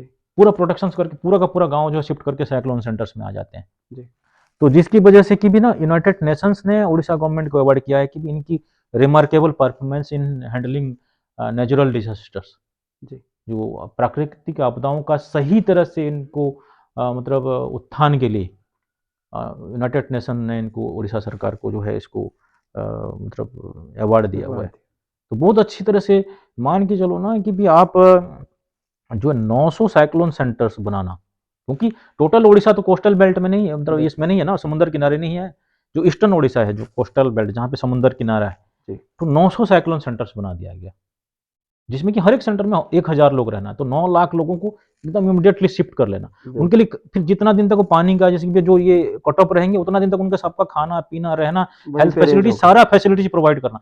तो ये सारा चीज़ें आपका जैसे कि पंजाब, हरियाणा इन स्टेट्स में नहीं होता है ना। जी। तो वो एक मेजर उनके लिए चैलेंजेस है उड़ीसा गवर्नमेंट के लिए। उसी वजह से कि उनका जो है आधा पार्ट जो है ना, जब नेचुरल डिजास्टर्स में अफेक्टेड होता है, तो फिर इकोनॉमी तो कहीं न कहीं पे उनका इफेक्ट तो पड़ता ही है ना। जी। तो बहुत अच्छा काम तो अच्छा है, इसमें भी अच्छा काम किया हुआ है। एग्रीकल्चर और स्पोर्ट्स के बाद एजुकेशन की बात करूँ तो वहाँ की स्थिति क्या है सर? कहीं ऐसा तो नहीं है जैसे और स्टेटों में देखते हैं जो हमारे युवक हैं वो पढ़ लिखने के बाद बेरोजगारी में इधर-उधर भटकते रहते हैं, वहाँ की स्थिति क्या है अभी? देखो जी, मतलब पहली बात तो हम लोग जब न्यू जो पॉलिटिकल पार्टीज़ की हम बात करते हैं, तो आम आदमी पार्टी का दिल्ली मॉडल एक बोला जाता है कि भी एजुकेशन मॉडल जो है उन्होंने दिल्ली को दिल्ली एक बनाई। दिया है इन्होंने, कि बड़ा अच्छा एजुकेशनल ट्रांसफॉर्मेशन किया हुआ है। जी। तो उड़ीसा गवर्नमेंट ने भी जो है जो स्कूल एजुकेशन को पार्टिकुलरली हुँ। इन्होंने पूरा ट्रांसफॉर्मेशन कर रहे हैं। अभी जो है लगभग 4000 स्कूल्स, है ना? उन्होंने जो है इनको 4000 स्कूल को 5T जो है स्कूल ट्रांसफॉर्मेशन सिस्टम 5T बोल के ना एक उन्होंने एक उड़ीसा गवर्नमेंट की एक स्कीम है, जी। उसके अंदर लिया गया है ना? जी। जिसका मेन ऑब्जेक्टिव्स ये है कि भी school situated in urban area and school situated in rural area में जो गैप है या जो डिफरेंसेस है या जो फैसिलिटीज़ अवेलेबल होता है जो शहरी इलाकों में, वो सारे फैसिलिटीज़ गाँव के इलाकों में भी स्कूल में होना चाहिए। जी। तो ये स्कूल का इंफ्रास्ट्रक्चर को एक लार्ज स्केल पे चेंजेस किया जा रहा है थ्रू ओडिशा आदर्श विद्यालय। ओडिशा आदर्श विद्यालय बोल के एक इन्होंने स्कीम लॉन्च किया है। तो total modernise schools, modernise campus, सारा labs, well equipped lab, library सारा कुछ टोटली मतलब इन्होंने चेंज कर रहे हैं। जी। जिसके तहत जो है हर एक स्कूल को 45 लाख रुपया मतलब इसमें ये प्रोवाइड करते हैं, और जो है इन 15 लाख रुपया इंफ्रास्ट्रक्चरल चेंजेस के लिए भी वो दे रहे हैं। तो स्कूल एजुकेशन का तो ट्रांसफॉर्मेशन मेरे हिसाब से हो रहा है। ठीक है ना। सेकंड चीज़, जहाँ तक रोजगार की, जैसे आप बात कर रहे हो, बेरोजगारी की समस्या वाली जी, बात है, हर एक स्टेट्स में है। तो उड़ीसा गवर्नमेंट जो है, पहली बात तो अभी-अभी जो है, ये इसी सेशन में 2022 में कॉन्ट्रेक्चुअल अपॉइंटमेंट, जो आप जानते होंगे कॉन्ट्रेक्चुअल अपॉइंटमेंट होता है ना, जो जी, जो रेगुलर नहीं होता, कॉन्ट्रैक्ट बेसिस पे जैसे करते हैं। जी, अभी ये टीचर रखे हुए हैं हाँ, इसमें। जैसे ना, तो कॉन्ट्रेक्चुअल जो अपॉइंटमेंट जो होता था वहाँ पे उड़ीसा स्टेट में, जी, उसको खत्म कर दिया गया। जी, जिसके तहत जो है, मान लो कि भी अराउंड 13,000 करोड़ रुपया का जो है एक्स्ट्रा बर्डन सरकार के ऊपर पड़ेगा। अब जी, जितने भी अपॉइंटमेंट है वो रेगुलर वहाँ पे होगा, जी, है ना? जहाँ पे जो Centre for Monitoring Indian Economy, CMIE बोलते हैं, एक संस्था है गवर्नमेंट ऑफ इंडिया का, Centre for Monitoring Indian Economy, जी, जो है वो उनके 2000 जो है सितंबर-दिसंबर 2021 के डाटा के हिसाब से उड़ीसा गवर्नमेंट का जो है अनएम्प्लॉयमेंट रेट सबसे कम है, जी, 1.47%, 1.5% के करीब है। जी, जबकि सेंट्रल लेवल पे ये 8% के करीब जी, है ना? तो उड़ीसा गवर्नमेंट का मतलब जो है अनएम्प्लॉयमेंट रेट सीएमआई की डाटा के हिसाब से तो 1.47 और 1.5% के करीब है, जो कि भी नेशनल लेवल पे काफ़ी कम है। और लेबर पार्टिसिपेशन रेट जो है अराउंड 40% है, 39.9% है लेबर पार्टिसिपेशन रेट। तो एम्प्लॉयमेंट में अनएम्प्लॉयमेंट प्रॉब्लम इतनी बड़ी नहीं है, नो डाउट्स। देखो, आज के टाइम में अगर आप ये बात करते हो कि भी एक मतलब ये भी मुद्दा उठाया जाता है ऑपोजिशन पार्टी में, वहाँ पे जो है दूसरे स्टेट्स में जाते हैं, गुजरात में मैक्सिमम लोग काम करने के लिए जाते हैं। तो मैं भी पंजाब में बैठा हूँ, जी, आपका पंजाब वाले काफ़ी सारे कनाडा में बैठे हुए हैं। जी, बिल्कुल। अब यार, अब ये नहीं रहा कि ग्लोबलाइजेशंस हैं, जहाँ पे एजुकेशनल अपॉर्चुनिटीज अपना होगा, जहाँ पे अच्छा पे होगा, जहाँ पे अच्छा सुविधाएं होंगी, अलग अलग जगह जगह पे जाएंगे। उड़ीसा के लोग भी जो है मैक्सिमम जगह पे हैं। आज के टाइम में सोच लो आप, बरनाला का एक आदमी मेरा गांव का मेरे घर में बैठा हुआ है, जी, वो वहाँ पे धान कटाई के लिए गया है। तो जी, मैं ये बोलूँ कि यार, पंजाब में क्या है नहीं मतलब सुविधा कि वहाँ पे जो है इतना दूर जा रहे हैं, जी, उड़ीसा में जा रहे हैं, जबकि किसान तो इतना एडवांस है। बिल्कुल। तो अब जो है डिस्टेंस कम हो गया है, कम्युनिकेशन सुविधा सुविधा होगा, ट्रेन का, बाय फ्लाइट इमीडिएटली लोग चले जाते हैं, जहाँ पे अपॉर्चुनिटी, जॉब अपॉर्चुनिटी, वहाँ पे जाते हैं। जी। तो जहाँ पे भी रहो, बढ़िया एम्प्लॉयमेंट अपॉर्चुनिटी होना चाहिए, अच्छा कहने वर्किंग का कंडीशंस मतलब होने है चाहिए। सरकार है जो एजुकेशन के लिए बढ़िया कदम उठा स्कूल रही है, एजुकेशन के ऊपर लेकिन तो कर रही है, मेरे हुँ, ख्याल से। मुझे अभी तक जो हायर एजुकेशन में, पर्टिकुलरली यूनिवर्सिटी और जो हायर एजुकेशन जो कॉलेजेस हैं, उस फील्ड में इतना ज़्यादा मुझे अभी तक मैं नोटिस नहीं किया हूँ, इतना अच्छा मतलब अचीवमेंट मेरे ख्याल से अभी तक तो मुझे दिखा नहीं है। जी, पर्टिकुलरली उस फील्ड में उनको काम करने की ज़रूरत है। स्कूल एजुकेशन में अच्छा काम कर रहे हैं। जी। पॉलिटिशियन की बात करें तो सर हर स्टेट में पॉलिटिशियन जो होते हैं जो उनका दबाव रहता है, वहाँ पे अफ़सरशाही का दबाव रहता है जहाँ रल-मिल कर सारा कुछ चलता है। देखो, मेरे हिसाब से तो अगर जैसे ना आप देखोगे, आप यूपी है या आपका पंजाब है, ये या हरियाणा है, इसमें नेताओं का दबदबा रहता है इन स्टेट्स में। मेरे बिल्कुल, ख़्याल से मुझे तो इतना ऐसे दबदबा वाली बात तो नहीं लगता, जैसे कि उड़ीसा की हम बात करें तो। जी, उड़ीसा में अफ़सरशाही और जो नेता जो हैं वो एक बैलेंस वे से चलते हैं। ना तो ये डोमिनेटेड होते हैं, हुँ, अफ़सरशाही को डोमिनेट किया जाता है, ना नेताओं को भी डोमिनेट किया जाता है। जी, जहाँ पे जेन्युइन सा काम है, वहाँ पे उस तरह से काम होता है। पार्टिकुलरली उड़ीसा गवर्नमेंट ने क्या किया है, जो चीफ मिनिस्टर ने एक 5T बोल के हुँ, डिपार्टमेंट शुरू किया है। जी, 5T का मतलब है टीम वर्क, टाइम, टेक्नोलॉजी, जी, ट्रांसपेरेंसी और जो है ट्रांसफॉर्मेशन। जी। तो टीम वर्क में काम होगा, मीन्स कि सारे तो ऑफिसर्स चाहिए, शॉर्ट नेता और में सोशल, हाँ, 5T दे दिया। 5T दे दिया। जी, और 5T का पूरा एक स्ट्रक्चर खड़ा किया है। जी, और जिसका हेड है, जो सेक्रेटरी है, वो वीके पांडियान बोल के दिया है, जो senior IAS officers personal secretary to chief minister, जी, पर्सनल सेक्रेटरी हैं उनका। जी, तो वीके पांडियान साहब जो हैं, ये एक team work, technology, time, transparency और ट्रांसफॉर्मेशंस, ये सारे के अंदर टाइम बाउंड होना चाहिए काम, ट्रांसपेरेंट होना चाहिए, कहीं पे हिडन नहीं होना चाहिए। कहीं पे अगर देखा जाता है कि कहीं पे कुछ प्रॉब्लम आ रहा है, टाइमली नहीं हो रहा है, तो उसको इमीडिएटली एक्शन लिया जाता है। जी, वो पर्सनली विजिट करते हैं। और ये सारा चीज़ें जो है ना, जो है, एक तो बाकी सारे डिपार्टमेंट को मो सरकार बोल के इन्होंने ब्रांच तैयार किया है, जी, जिसके आप ट्विटर में भी देखेंगे, मो सरकार का उसमें वो है। तो उसमें मो सरकार के अंदर जो है ये चीफ मिनिस्टर डायरेक्ट इन्वॉल्व होते हैं, जो फीडबैक है, जैसे कि आप मैं मोदी सरकार में ट्विटर में ट्वीट कर दूँगा कि भई ये चीज़ें ऐसे-ऐसे यहाँ पे घोटाला हो रहा है, यहाँ पे प्रॉब्लम हो रहा है। जी। तो वो चीज़ें उनके ऊपर इमीडिएटली एक्शन लिया जाता है, चाहे किसी कितना बड़ा भी ऑफ़िसर्स हो, कितना काफ़ी सारे ऑफ़िसर्स को सस्पेंड कर दिया गया है, काफ़ी सारे मिनिस्टर्स को भी सस्पेंड कर दिया गया है। जी। कॉम्प्रोमाइज़ तो नहीं करते, इनका फीडबैक मैकेनिज़्म भी अच्छा स्ट्रॉन्ग है। जैसे कि भी मैं अगर इसमें भी व्हाट्सएप में जैसे कोई भी एक इश्यू है, कोई प्रॉब्लम है, उसको कर लूँगा। स्ट्रॉन्ग है, रिकॉग्नाइज़ तो होता है, बट एक्शन ना और थोड़ा-सा अच्छे से होना चाहिए। जितना मुझे लगता है कि एक्सपेक्टेड, मैं काफ़ी बार चीफ मिनिस्टर्स ग्रीवेंस पोर्टल बोल के एक पोर्टल है, जी। जिसमें कि आप जैसे कि आपका जैसे मुख्यमंत्री को आप कोई विज़िट किया था। समस्या अगर आप बताना चाहते हैं, तो आप इसमें टाइप करके भेज दो, कार्रवाई होना चाहिए। इमीडिएटली है तो रिस्पॉन्ड तो करते हैं, जी। लेकिन मुझे इतना इफेक्टिवली वो डील नहीं करना जितना सीरियसली करना चाहिए। जी। और थोड़ा-सा बेटर करने की, स्ट्रांगली करने की ज़रूरत है। वो चीज़ों में मुझे थोड़ी-सी कमी नज़र आती है। जी। अदरवाइज़ जो है नेताओं का भी ठीक है, नेता लोग अपना काम करते हैं, ऑफ़िसरशाही अपना काम करती है। ना तो नेता डोमिनेटेड है, ना ऑफ़िसरशाही डोमिनेटेड है। जैसे कि भी इधर आप लोगों का पूरा एक ऑफ़िसरशाही डोमिनेटेड है, जाके किसी भी तरफ डीसी को या कहीं पे भी जाके सीधा-सीधा गालियाँ देना या सीधा ये करना, ये वाली बात नहीं है। मिलकर चल मिलकर चलते हैं हाँ, आपका मिलकर कहना। चलते हैं। आखिरी सवाल सर, नवीन पटनायक के बाद उड़ीसा का भविष्य किस तरह का होगा आपके अकॉर्डिंग? देखो भी भविष्य के बारे में तो मैं कुछ कह नहीं सकता, बट लेकिन नवीन पटनायक के बाद उड़ीसा का राजनीतिक भविष्य क्या होगा, एक सवालिया निशान तो खड़ा होता ही है। जी। ठीक है ना? लेकिन अगर ऐसा देखा जाए तो अ, नरेंद्र मोदी के बाद भी कौन है? जी। ठीक है, लोग तो बोलते हैं कि अमित शाह है, योगी आदित्यनाथ हैं, काफ़ी लोग बोलते हैं। ममता बनर्जी की बात क्या है? वो भी क्वेश्चन मार्क उठता है। उधर जो है जयललिता के बाद क्या था? क भविष्य के बारे में हम कुछ कह नहीं सकते। हाँ, नवीन पटनायक का ज़रूर ये है कि 75 साल वो क्रॉस कर चुके हैं, बिल्कुल। है ना? जो ग्रैंड मास्टर ऑफ पॉलिटिक्स उनको कहा जाता है, जेंटलमैन पॉलिटिशियन में आते हैं। ना कोई कंट्रोवर्सी, ना कोई दाग, हुँ। बेदाग जो है कैरेक्टर है। ना उनका परिवार का, उन्होंने पहले ही डिक्लेयर कर चुके हैं कि आगे जो है मेरा परिवार का कोई भी बंदा जी। उसमें राजनीति में जो है विरासत को नहीं सँभालेगा। जी। दूसरी बात जो है वो खुद जो है शादीशुदा है नहीं, बैचलर हैं।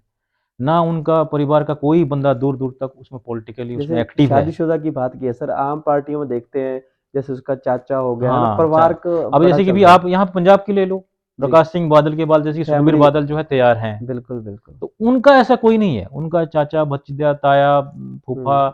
कोई नहीं। बहनोई या बेटा या कोई भी आगे-पीछे कोई भी किसी क्या तरह के भी कारण नहीं है। मानते हैं उसको? वो जैसे कि उनका ना पहले ही बोला कि भी उसने जैसे कि वो उनका पॉलिटिक्स आपके लिए क्या है, जब किसी ने पूछा था तो बोला था कि भी if you keep people at the forefront it is not a political journey but it is a spiritual experience. हुँ। जो आप देश सेवा या लोक सेवा की जब बात करते हैं, यार ये राजनीति नहीं है। जी। हम ना आध्यात्मिक एक जो है हमारा यात्रा है। अपना काम करो जितना भी हो सकता है, उसके बाद भविष्य को किसी ने देखा है, जिसके अंदर कैपेसिटी होगा, बिल्कुल। वो चला लेगा। तो मुझे तो लगता है कि भी मतलब इसमें ना अभी ये है कि अगर आप देखोगे, तो अभी भी जो बाई इलेक्शंस वगैरह हुए हैं, जो कुछ जो लीडर्स अब जैसे कि सुशांत सिंह है वेस्टर्न उड़ीसा में, पश्चिम उड़ीसा में, जी। और प्रणब प्रकाश दास हैं ईस्टर्न उड़ीसा में। जी। तो ये युवा जो नेता हैं, इन लोगों ने बहुत अच्छे से काम कर रहे हैं। जी। अगर जैसे कि भी आप सुशांत सिंह जो हमारे एमएलए हैं या rural development minister, ex minister जी। जो थे, इन्होंने अगर देखेंगे आप जो 4-5 बाई इलेक्शंस हुए हैं, जी। ब्रजराज नगर है, हिंजली है, पिपली है, देन आपका बीजेपुर है और पदमपुर अभी इलेक्शन। पाँचों इलेक्शन में इन्होंने इस बंदे ने पहले से प्रेडिक्शन कर दिया था कि हम लोग इतना वोट में मार्जिन में जीतेंगे, जी। और पाँचों वोटों मतलब इलेक्शन में इन्होंने अपना जीत के दिखा दिया। इवन अभी भी जो थोड़े दिन पहले ही पदमपुर इलेक्शन बाई इलेक्शंस खत्म हुआ है। जी। इसमें सीधा-सीधा अनाउंस कर दिया था कि पदमपुर इलेक्शन बाय इलेक्शन अगर हम लोग नहीं जीतते हैं तो मेरा जो है मैं रिज़ाइन कर दूँगा, मेरा पॉलिटिकल खत्म, मैं आज से जॉइन नहीं करूँगा कोई भी, जी। राजनीति नहीं करूँगा। और वो अगला बंदे ने जिता के दिखा दिया। जी। धामनगर बोल के अभी बाय इलेक्शन एक हुआ था, उसमें इनको साइड थोड़ा-सा कर दिया गया था, और जी। वो इलेक्शंस इन्होंने बीजू जनता दल ने हार गए थे। जी। तो एक तरह से जो है सुशांत सिंह जो है वेस्टर्न ओडिशा का, तो मेनली मुझे लगता है कि सुशांत सिंह जी हैं। लेडीज़ में जो है मुझे लगता है कि श्रीमयी मिश्रा बोल के हैं, जो कि काफ़ी अच्छे काम कर रहे हैं। है ना? और उधर प्रणब प्रकाश दास जो ऑर्गेनाइजेशनल सेक्रेटरी बीजू जनता दल का, वो काम कर रहे हैं। देन प्रसन्ना आचार्य बोल के हैं जो सीनियर लीडर्स में हैं, वो जनरल सेक्रेटरी भी हैं, वो भी अच्छे काम कर रहे हैं। तो कुछ लीडर्स जो कि बेदाग हैं और जो कि ग्रास रूट लेवल से लेके ऊपर तक पूरी तरह से अपना काम कर रहे हैं। ये लोगों में से मतलब कोई ना कोई जैसे कि भी इस तरह से इंडिपेंडेंटली आगे इनको चलाएगा बीजू जनता दल को। आफ्टर नवीन पटनायक। जैसे सर मुझे लगता है ऐसे, हाँ। 25 बार नवीन पटनायक की बात करें तो क्या कारण मानते हो 25 बार एक ही बंदे 25 साल, हाँ, 22 25 साल 23 साल हो गया, जी है ना? 25 साल का जो है कि बीजू जनता दल हो गया 97 से लेके जी 2022, है ना? बिल्कुल 25 साल हो गया।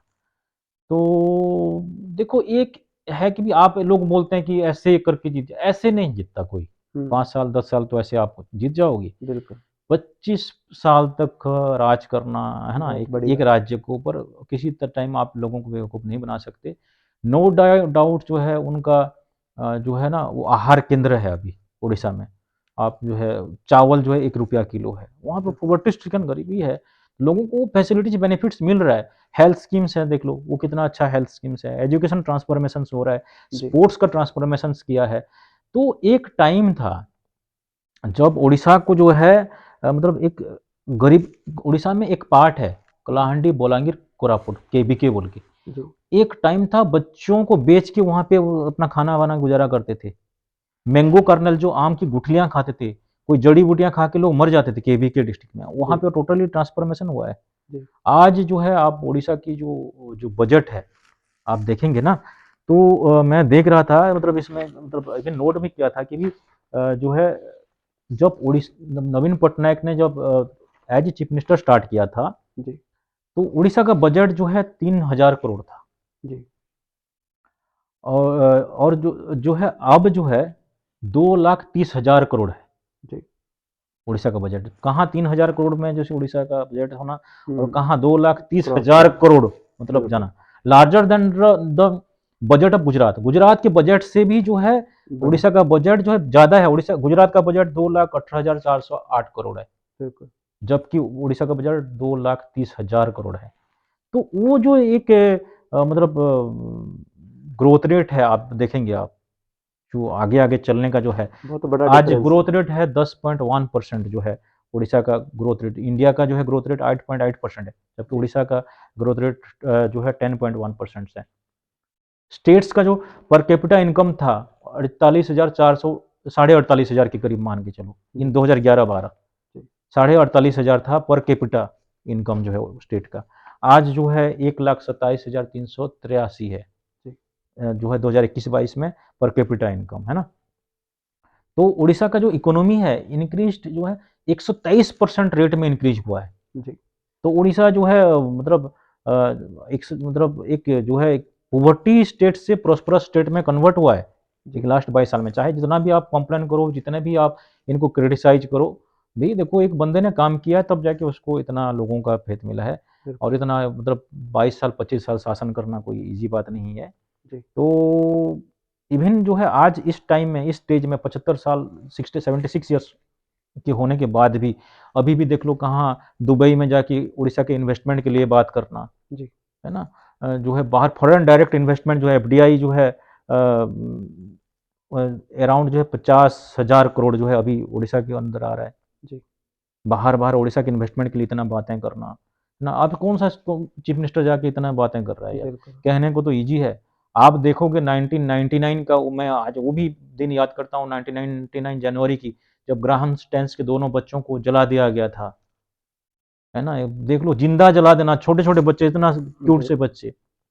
और 2008 में वो क्रिश्चियन मिशनरीज के ऊपर जो अटैक हुआ था और हजारों लोगों को मार दिया गया था, एक नेगेटिव सा इमेज क्रिएट हुआ था। उस बिल्कुल नेगेटिव इमेज जब क्रिएट होता है किसी भी स्टेट्स का, तो वहाँ पे फॉरेन इन्वेस्टमेंट नहीं आता, बाहर के लोग जाके इन्वेस्ट नहीं करते हैं। जैसे आपने देखा होगा पंजाब में इन्वेस्टमेंट नहीं हो रहा था, लोग जो कंपनीज हैं बाहर जा रहे थे, दूसरे दूसरे स्टेट्स में जा रहे थे, बिल्कुल क्योंकि एक सोशल और सिक्योर एनवायरनमेंट आपको नहीं मिलता है, तो जो बिजनेसमैन नहीं आते हैं। बिल्कुल आप वहाँ पे जो आप देखोगे भुवनेश्वर जाके तो सारा चेंज हो चुका है, सारा सिस्टम जो है। तो वो काम किया है 22-23 साल में, हवा में नहीं है बातें ऐसी। आपके कहने का मतलब है कि उन्होंने लोगों के लिए काम किया लोगों के काम किया है, गरीब जी तबके के लिए काम किया है। हाँ, अभी काम कर रहे हैं, अभी भी प्रॉब्लम है। देखिए जैसे मैं बोल रहा हूँ कि वही कि पंजाब में नेचुरल कैलामिटीज़ है नहीं। हम्म मतलब आप प्राकृतिक आपदा नहीं, थोड़ा-सा बारिश हो जाता है यहाँ पे। बिल्कुल लास्ट टाइम आपको पता होगा थोड़ा-सा गर्मी हो गया था, तो गेहूँ का जो है कंपनसेशन के लिए गवर्नमेंट को इमीडिएटली किसान लोगों ने किया था। किया था है बिल्कुल ना? दिल्ली जैसे कि में भी तो वो इतना एम्पावर्ड फार्मर्स नहीं है उड़ीसा में। जी इतना ऑर्गेनाइजेशन उनका सशक्त नहीं है। नो डाउट गवर्नमेंट काम कर रहा है। अभी जैसे कि अभी अभी वहाँ पे मंडियों में धान लगी हुई है, अभी बेच रहे हैं। हम्म वहाँ पे मिडिलमैन लोग कुछ करप्शन कर रहे हैं। जी जब वहाँ पे जो है आपकी देख लो एमएसपी जो है धान का 2040 रुपया है। जी तो उनको जो है वहाँ पे जो मिडिलमैन बीच में फँस के जो है अराउंड 19 से 60 के करीब में क्विंटल दे रहे हैं। तो उस चीज़ को ना जो उनका सीएसओ वगैरह हैं या जो ऑफिशियल्स हैं, जैसे कि आपके यहाँ पे क्या है, यहाँ पे मुझे एक चीज़ अच्छा लगता है कि आपके जो एमएलएज़ हैं, एमपीज़ हैं, मिनिस्टर्स हैं, इवन डीसी वगैरह हैं, अनाज मंडियों में जाके पूरा विज़िट करते हैं जब होता है बिल्कुल तो। करते हैं। वो चीज़ें वहाँ पे अभी इतना इफेक्टिवली नहीं है, जी जिसकी वजह से कि मिडलमैन जो है वो कुछ फ़ायदा चीज़ों कर का रहे हैं। मतलब डिफरेंस है। अभी भी काफ़ी सारे काम करना बाकी है उड़ीसा गवर्नमेंट को, देखो ठीक है, काम अच्छे कर रहे हैं, लेकिन अभी भी बहुत कुछ जैसे कुछ किया है, कुछ करने की ज़रूरत है। बिल्कुल। हाँ, तो मेरे हिसाब से अभी भी अगर ये पार्टिकुलरली एग्रीकल्चर सेक्टर्स को थोड़ा-सा ध्यान देने की ज़रूरत है, उड़ीसा गवर्नमेंट को। कुछ जो है रूरल इंफ्रास्ट्रक्चर या विलेज लेवल पे, जैसे कि आपका यहाँ पे पंजाब में विलेजेस हैं, जो काफ़ी अच्छे विलेजेस हैं, काफ़ी डेवलपमेंट है। विलेजेस लेवल पे उसको काफ़ी काम करने की ज़रूरत है। थोड़ा-सा जो स्पोर्ट्स इंफ्रास्ट्रक्चर अर्बन लेवल में तो अच्छा है उड़ीसा में। जी जी, डिस्ट्रिक्ट लेवल में या शहरों में, गाँव लेवल में थोड़ा-सा करने की ज़रूरत है। अगर जी गाँव लेवल में, क्योंकि जो टैलेंट है, ग्रासरूट टैलेंट्स हैं, अगर उनको प्रॉपर्ली प्रमोशन मिलेगा तो आगे चल के वो बढ़िया उनको स्टेट को रिप्रेज़ेंट कर पाएँगे। जैसे कि अभी खेड़ा पंजाब दियाँ, जैसे वतन पंजाब दियाँ, जैसे जी आपका हुआ, है ना? लोअर लेवल पे आपका हुआ, देन आपका डिस्ट्रिक्ट लेवल पे हुआ, देन बिल्कुल स्टेट लेवल पे हुआ। तो ये सारा चीज़ें मतलब एक अच्छा एक पहल है, बिल्कुल। जो कि हर एक सरकार को करना चाहिए। जेवीएस टाइम के लिए आपने अपना समय दिया उसके लिए धन्यवाद। थैंक यू, धन्यवाद जेवीएस टाइम्स। तो ये थे डॉक्टर तपन कुमार साहू, जिन्होंने उड़ीसा की जो करंट सिचुएशन है, उसके एजुकेशन, एग्रीकल्चर, स्पोर्ट्स के बारे में बात की। अगली बार किसी और पर्सनैलिटी को आपके सामने लेके आएँगे, तब तक देखते रहें जेवीएस टाइम्स।